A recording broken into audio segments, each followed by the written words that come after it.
Урматтуу абитуриент, Оштуунун өзгөчө кырдаалдардан коргоо адистигине келип окуңуз.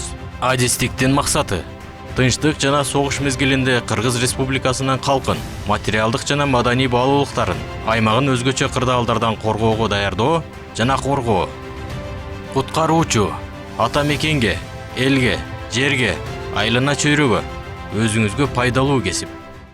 Aman bol Kırgız elim, aman bol Kırgız yerim, kıntıksız ötüp kızmatım, kutkarucu sakta gel yerim.